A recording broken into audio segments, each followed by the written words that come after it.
The desert night shimmered under a galaxy of stars. So clear, it felt like the universe had forgotten its curtains open. The moon wasn't just shining, it was showing off. Inside a glowing nomadic tent, Lav and Garrick sat on the sandy ground beside a makeshift table that was actually a shipping crate from Earth labeled, "Do not open unless you really want to." He had opened it anyway, because boredom and curiosity had always been toxic to him, like tequila and truth.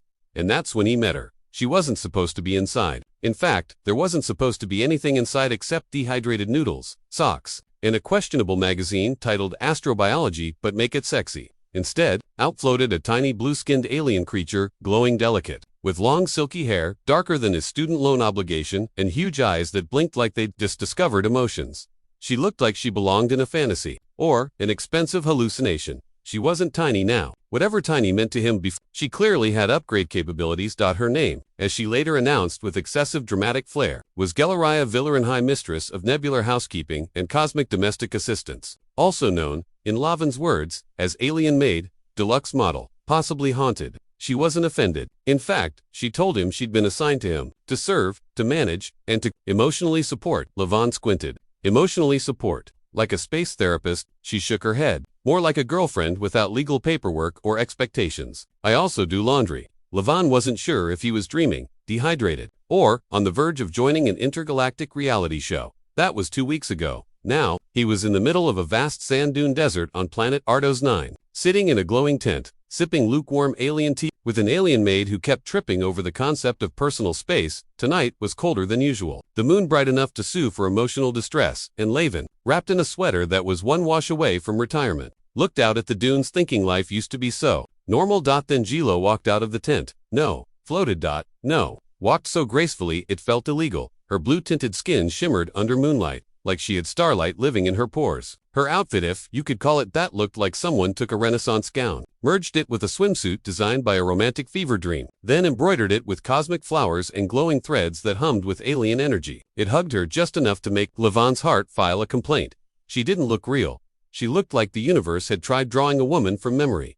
"You should sleep," she said, approaching him with that serene, sassy voice that always sounded like laughter was hiding in it. Somewhere, Lavan glanced at the sky. "You're kidding, right? I can practically hear the stars gossiping." Chil tilted her head. "Stars are dramatic. Ignore them. Their love life is worse than yours." Lavan blinked. "Hey, you talked to your blanket, Lavan. You called it Sandra, and then apologized when it fell off the bed." Lavan stared at her. "That was between me and Sandra." She sat down beside him. Too close, too comfortable, as if personal space was an Earth-only feature. "You keep thinking," she said softly. "That's usually how thinking works." "No." She tapped his forehead. "You're thinking too loud, about things that don't matter. Like whether I dream, or if I have a favorite lunar phase." "Well," he hesitated. "Do you?" "Now I do." She looked at the moon. "That one, because it's the one you're looking at." Lavan's stomach performed an unsupervised backflip. This was what made being around Gio both magical and emotionally hazardous. She didn't flirt. She simply expressed alien logic that accidentally sounded like poetry, and it was unfair. "I have a question," she said, staring at the sand. "Is it about why socks disappear into the drier dimension?" "Because I have theories. Why do humans hug?" she asked, genuinely perplexed. Lavan blinked. "Well, hugs are for comfort, or warmth, or emotions, or like, hey, I exist, and you exist, and that's kinda cool." Jill nodded slowly. "So it's like an emotional Wi-Fi connection." "Sort of. So if I hug you, I'd get better signal." Lavan's throat malfunctioned. "I wait, what?" Before his brain could reboot, she scooted closer, gently wrapping her arms around him. Warm, soft, alien. He smelled something like starlight and jasmine tea, and possibly emotional trouble. She leaned back, curious. "I think I felt 3 signals: warmth, heartbeat, and emotional awkwardness." "That last one was strong," Lavan muttered. She blinked. "Am I doing it wrong? Should I squeeze more?" No, this is fine. Perfect. Great emotional Wi-Fi." She smiled. The night deepened. The moon watched, and Lavan's heart decided to beat in Morse code. The desert wind moved softly, and a tent lantern flickered, making shadows dance around them like nosy spirits with popcorn. "So," Jill said, "hugging a pillow now. Humans hug to feel connected. Do humans also cling to someone to feel secure?" Lavan raised an eyebrow. "Depends on the clinging, light cling, or like full emotional Velcro." She nodded. "Which one is the cling where you don't want to let go? Because you like the person very much, but also maybe want to kiss them, but also are scared, so you just keep holding on to them because you don't know what else to do." Lavan's brain. Did she just? Lavan's heart. Alert. Emotional threat detected. "Attachment?" She stared at him. "Attachment? Yes. I think I have that. With me? With your sweater? She deadpanned. Levon blinked. She laughed, which to his horror, was both adorable and emotionally destabilizing. It might also be with you, she added casually. Well, he said, trying to play it cool, that's not scientifically confirmed yet. She nodded thoughtfully. Then we will run experiments. Levon froze.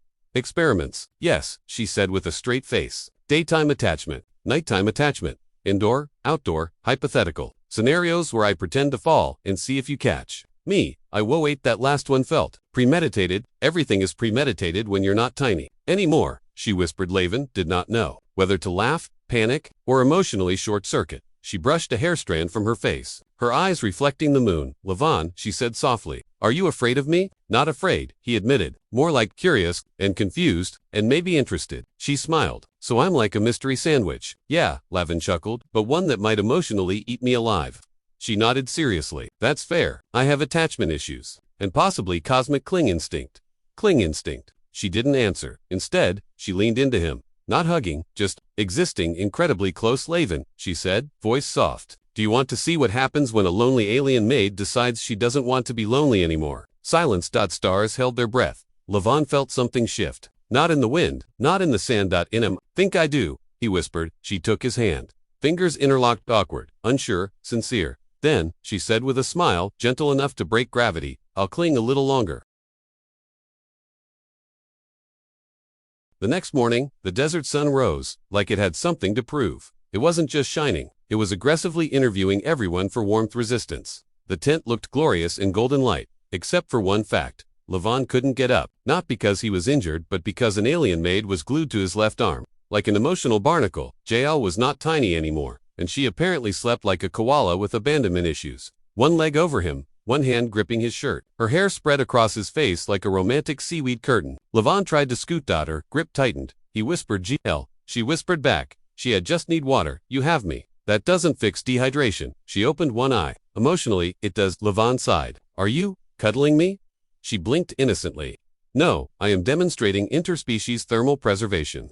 You're spooning me. Only definitionally. She finally let go, but not really. She followed him outside like a clingy moonbeam. After breakfast, which was more like him drinking oatmeal because the desert kept stealing his spoons, Jill appeared wearing something that looked like a mix between ancient princess and cosmic belly dancer energy. Glittery fabrics, floating threads, golden ornaments, minimal function, maximum distraction. Levon stared. Is that new? She twirled. It changes based on mood. It's called emotional couture. So when you're sad, it gets like darker. When I am depressed, it transforms into a fluffy hoodie and sweatpants and aggressively plays sad violin music around me. Laven smiled. Oh, so right now, you're happy. She paused. Emotionally radiant, possibly Raiden's heart did a parkour sequence inside his chest. She floated closer. His brain immediately did a safety shutdown. Levon, I want to try something. He raised an eyebrow. Last time you said that, we ended up emotionally Wi-Fi testing under the moon. This is different. She leaned in. Levon panicked slightly. Was this it? Was this the moment? Was emotional Velcro about to become romantic Velcro? She lifted her hand. Her glowing alien fingertip gently poked his nose. Boop. Silence. Win. Existential crisis. Levon looked at her like she just reset his entire operating system. Boop, he repeated. She nodded with deep seriousness. Boop. He covered his face. I thought you were going to, what? Kiss me or something. She blinked innocently. Too soon. My heart almost resigned from my body. She smiled proudly. Good, that means the attachment bonding is working. Levon stared. I swear, you're dangerous. She nodded. Emotionally, she floated backward and continued. Breakfast, which, for her, consisted of staring at the sun and absorbing cosmic radiation like a happy solar panel. The day went on normally. If normal included an alien maid who attempted to study human romance via internet articles, many of which were written by deeply confused humans. She sat cross-legged on the sand, glowing tablet in hand. I have discovered, she said, that many humans flirt by making terrible jokes. Levon raised an eyebrow. You mean yes, relationship jokes. Laughter is emotional foreplay. Levon coughed. Please don't say emotional foreplay again. She grinned. Foreplay is just pre-download bonding. Levon covered his face. She cleared her throat dramatically, reading from a screen. Levon, do you like raisins? He squinted. Not really. How do you feel about? She looked up, voice dramatic. A date. Silence. Laven blinked. Zhel stared. A lonely camel in the distance stopped to judge them. She frowned. Did it not flirt? Levon stared in a long blink. It flirted. Hard. She scrolled. Let's try another. Oh God. Levon, if you were a fruit, He groaned. Please, you'd be a Napple Levant buried his face in his hands. Make it stop, please. Jail's grin was too proud. I think it's working. It's working, he said. But not how you think. She kept going. Levant, are you my cosmic report? Because I want to study you on my bed later? Nope, okay. That one escalated fast. She looked confused. It said, sexy, but educational. Levant shook his head. Internet is not your friend. She tilted her head, curious. Do humans flirt differently? Naturally, he exhaled. Flirting isn't formulas, it's chemistry. She blinked. We have chemistry. You smell like warm bread. He paused. That's surprisingly sweet. She nodded. And you make my chest feel like bees.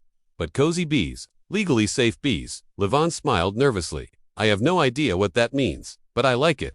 Evening approached. The dunes turned orange, like molten gold. They sat on a blanket outside, watching the sky settle. Soft wind, quiet, no flirting jokes, just existing. Levant looked at her. So, do your people feel love? She thought for a moment. Not like humans. Our species wasn't made for romantic structure. We were designed to serve, to assist, to be emotionally attuned, but not to attach. She paused. But then, I met you. Levant felt something shift. Not dramatic, but real. She kept looking at the sky. Her glowing eyes softer now. I don't think I'm supposed to feel what I'm feeling, but I do. You confuse me. You comfort me. You annoy me. You make me warm, and nervous, and excited. All at once. She looked at him now, and when you walk away even just over there, she gestured toward the tent. I feel something tight right here. She pointed to where her heart would be. Levant swallowed. What do you think that is? She whispered, almost scared. Maybe I am. GLITCHING. Double quotes. Silence. He laughed softly. Not at her, but with something warm in his chest.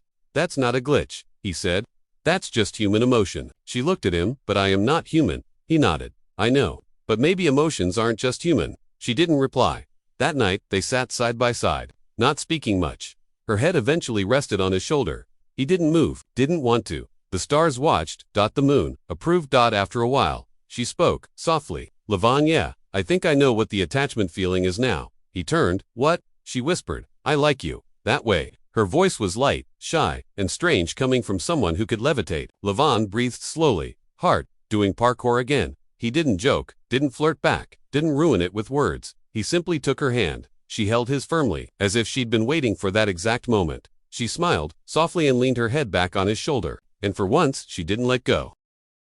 The desert morning began with chaos. Not the dramatic sci-fi kind. The emotional domestic kind. Levant woke up to the sound of rustling. Metallic, shiny, intentional. He crawled out of the tent, half conscious, only to discover Gilles standing beside a pile of laundry, his laundry folded perfectly. Suspiciously, on top of that, something terrifying. His sweater. Ironed, starched, categorized by emotional scent readings. Morning, she said, sounding proud. Levant squinted. Gilles, did you scan my clothes with that glowing alien laundry device? She nodded. It organizes garments based on emotional residue and potential romantic usage. Lavin blinked. Potential romantic usage. She nodded. Out of all your shirts, only this. She held up the sweater, like it was blessed by the moon god. Smells like nervous heartbeat and accidental love. Levant opened his mouth, closed it again, thought about saying something normal, instead said, emotional laundry analytics should be illegal. She simply smiled. Things escalated from weird to weirder by breakfast. Gilles sat cross-legged on the sand, absorbing solar energy like an elegant, glowing Wi-Fi router, while Lavin stirred instant noodles with the dignity of a man slowly losing control of his life. That's when things got stranger. Gilles' eyes dilated. She turned, gaze fixed on something far away. Levant turned, seeing only Dune's Wyandotte figure, walking toward them. Human. Female. Tall. Wearing some kind of explorer's suit. Lavin squinted. Is that human? Gilles affirmed. Female. Breathing. Uninvited. Levant noticed Gilles' tone was clipped. Jealous. Do we greet her? Gilles crossed her arms. We could also pretend to be sand sculptures. Levant snorted. Come on. He walked toward the approaching stranger. Gilles followed, hovering slightly behind him like a suspicious space cat. The woman arrived, smiling, wind-tossing her hair like she practiced in a romance drama. Hey, she said cheerfully. You must be Levant Garrick, right? Levant blinked. Yes, and you are. Ilara Voss, she said, extending a hand. Anthropologist. I heard rumors you found something in the desert.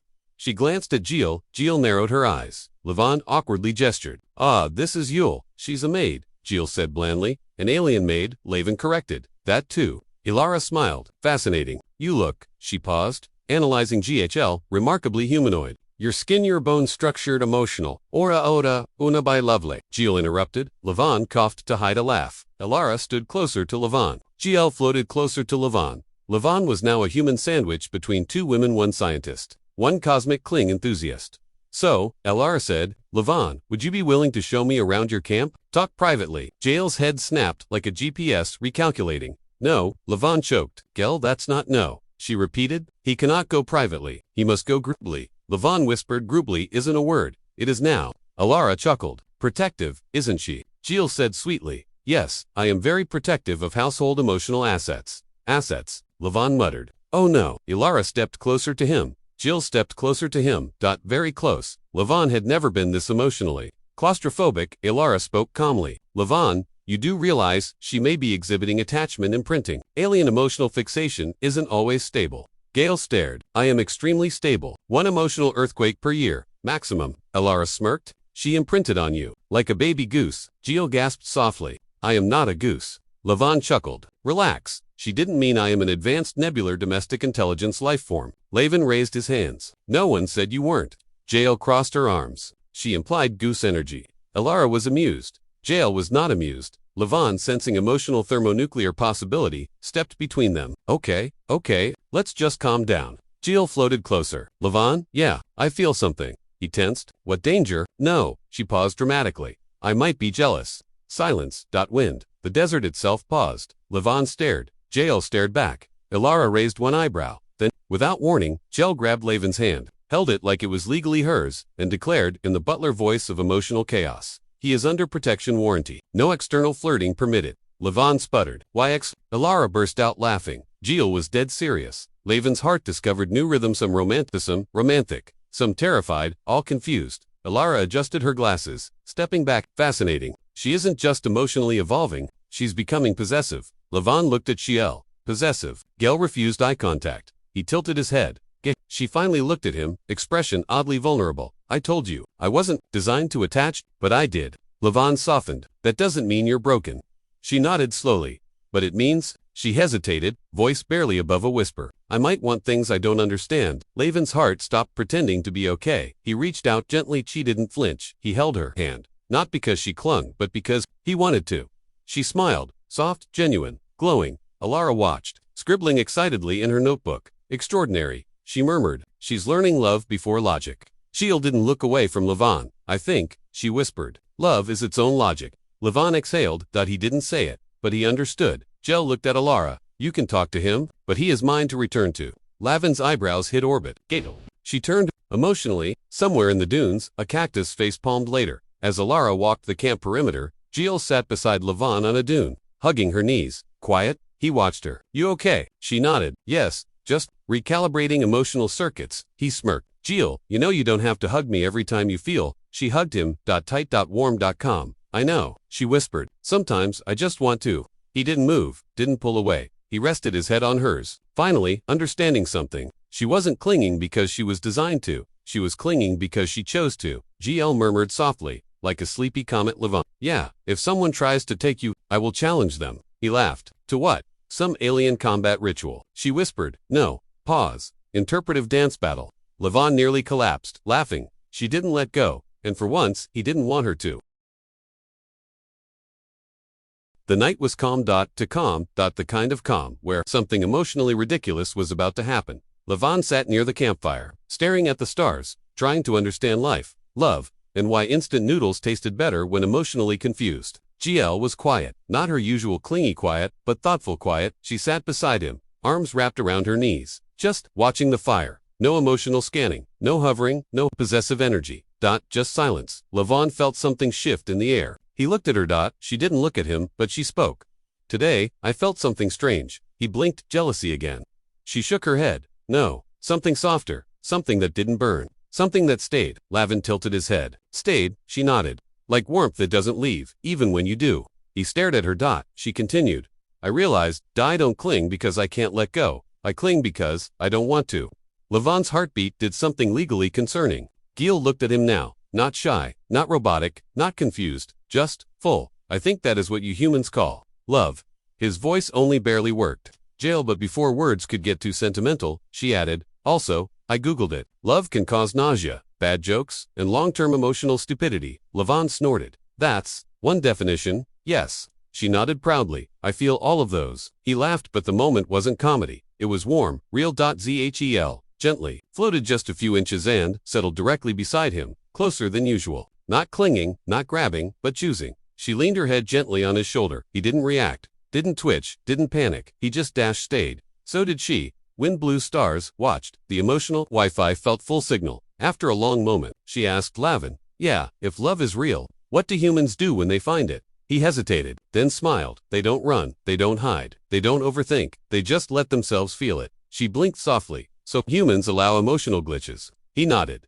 Sometimes, glitches are just feelings we didn't know how to name. She was quiet for a long moment. Then unexpectedly, she climbed right into his lap. Lavon nearly screamed. Oh, okay Rachel, what? No panic, she said calmly, making herself comfortable like a cosmic cat claiming territory. My emotional analysis indicates that this is 87% romantic, 10% comforting, and 3% questionable posture. Lavon tried to keep his heart from doing jump rope. Do you even know what you're doing? No, she admitted, but my emotional core said sit here, so here I am. She was not clinging out of need now. She was simply showing she chose him. They sat in silence again, warmth spreading, not just physical. After some time, Jael whispered Lavon, yeah, I have a confession. He turned. What kind? She gave a tiny smile. The kind with feelings. Not space crimes. He nodded. Good start.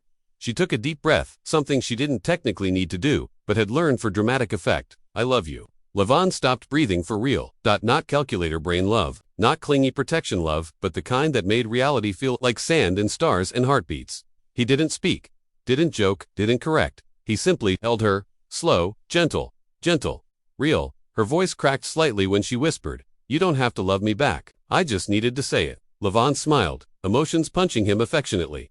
That's too bad, he said softly. Why? Because I don't have a choice. She blinked. Did you glitch too? He nodded. Hard. She stared, stunned. You love me? Pretty sure, yeah.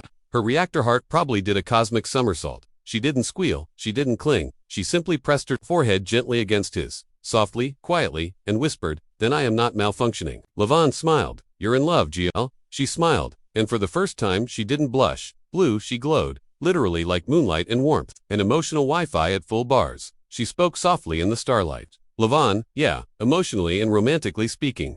He raised an eyebrow. Yes, I am still going to cling to you forever. Lavon laughed. Jael emotionally. She added proudly. He grinned. Emotionally, huh? She nodded. It's legal now. You love me. Lavon smirked, then held her hand, and didn't let go. Not because she wanted to, but because he wanted to. They sat like that, two souls, one human, one luminous, cosmic, clingy being. Not holding on because they had to, but because they chose to. And somewhere in the dunes, a cactus stood silently, probably shipping them. Hours later, before falling asleep, Jill mumbled something hilarious against his shoulder. Lavin now that we're emotionally bonded, he smiled. Yes. Can I watch romantic human dramas with you? They might help us understand relationships. He scoffed sleepily. Those movies never show real relationships. So what does? He looked at her hand, said softly, this. She blushed, glowed, and whispered, emotionally agreed. And for the first time ever, she fell asleep without clinging. But her hand rested in his. Peaceful. Warm. Home.